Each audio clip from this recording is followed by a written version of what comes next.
Welcome back to another exciting episode of the Social Web TV, the internet TV show that answers the question, who owns your data? With these two simple words, you do. All right, we're back in our studio. On location at the normal place we shoot our show? In Mountain View. A lot going on as usual, and some breaking news even. In fact, some really exciting stuff out of Yahoo today. When I say today, I mean tomorrow. Which is today if you're watching this show, unless you watched it a day later, in which case it's yesterday. I'm really confused, like those time travel things. Yes.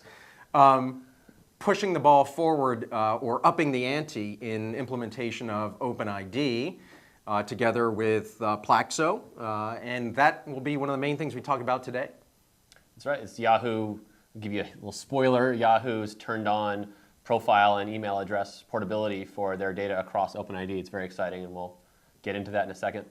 But first, a couple of quick hits of open up the social web news. Just, I guess, 2 days ago, Glam Media, which is a network of high-end content sites, became an open social container, rolling out something I think they're calling Glam Media Application Platform. And it's just, I think, a good example of all sorts of unexpected innovation that can happen on an open platform. In this case, it's not kind of the traditional widgets or applications that we've seen in social networks. It's actually a focus on branded advertising meets widget.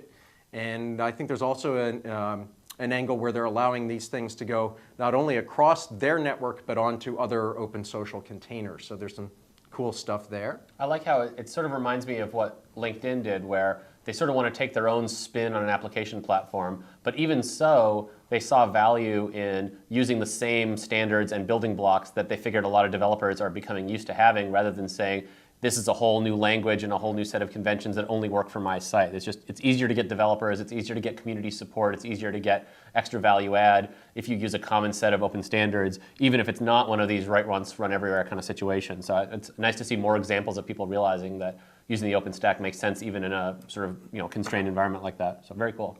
And as we've talked about before, the innovation in the space is not purely constrained to those working on the OpenStack. We really admire some of the great work that Facebook is doing to get user experience right for this general vision of networks as hubs to interconnect their users out to the rest of the web. Also in the news this week, just today I think it was, that was rolled out a new version of City Search, which is venerable, I think, decade-old internet property. Web 1.0, certainly. And they're really reinventing themselves here in a beta release that turns them social with an integration of Facebook Connect. And I've looked at almost every Facebook Connect implementation that's out there, and this one actually blew me away. I mean, I've been a believer in the vision, but this is a really nice implementation.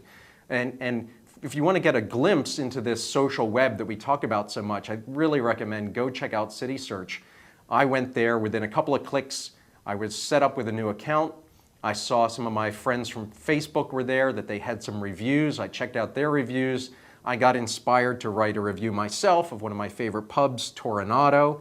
And it showed up in your Facebook newsfeed, and so I'm browsing Facebook, and it's like, oh, John posted a review on Toronado on City Search, and I can click through and read it and see him, and it's that classic virtuous cycle of social discovery we always talk about. So. Which it's basically this virtuous cycle. So that's cool. Now let's jump into the meat of this, which is OpenID. Man, things are moving fast there. What's actually happening with Yahoo here? So Yahoo is they really get the vision, and they're really driving hard. They've got this whole Yahoo open strategy that we've talked about and had guests on the show before, where they realized that for Yahoo to really be relevant and important going forward, it's not just about your experience on yahoo.com, it's about you as a Yahoo user going all over the web and taking your Yahoo account and profile and friends list with you and then letting that data flow back in and really sort of being part of that ecosystem. And OpenID is, in a way, at the center of that because that's how you make your Yahoo ID portable. And so, Yahoo was one of the first really large sites to support OpenID. AOL supported it a little earlier, but Yahoo came in with a full OpenID 2.0 implementation in January, and Plaxo connected up with it right away. But Yahoo, of course, being a very big company with a lot of real serious user privacy concerns and so forth, they've been kind of taking it a step at a time. So in the initial implementation back in January, you had to go, the first time you used it, you had to go solve a CAPTCHA to make sure it was a real Yahoo account. You got a fairly long and scary terms of service page. And then even when you said, yes, log me into Plaxo with my Yahoo account, you wouldn't get the user's real Yahoo ID. You'd get a kind of encrypted long string, and you wouldn't get any of their email address or profile info. And so it was a fairly large amount of work for a fairly low payoff. And in fact, we saw some problems with this at Plaxo because a lot of our users are Yahoo users, not surprisingly, and a lot of them had previously connected their Yahoo account in a different way, like signed up with their Yahoo email address and validated it with the normal email way, or started syncing to their Yahoo address book. And so a lot of these users said, they liked the convenience of saying sign in with my Yahoo account. Makes sense. I don't want to have separate accounts everywhere that I go. But when all we got back was this sort of opaque identifier from Yahoo, sometimes we couldn't tell if they already had an account or not, and we didn't get a lot of data. And so it was actually sort of hurting our onboarding experience relative to just having them sign up from scratch, which is lame, but it's just because it wasn't, the value wasn't quite there. Duplicate account problem was encountered. Exactly. So there was all this discussion about the usability summit, right, focused on a lot of these issues. And so to Yahoo's great credit, they weren't satisfied with this. They wanted to really make it better, and it's clear that they've got a real commitment to make this work for mainstream sites. And so they did a whole bunch of usability research, and they found out that, not surprisingly, this was a fairly long and confusing process. And so about a month ago or so, they went back and really kind of slimmed down and streamlined the OpenID experience so that it wasn't as long and scary.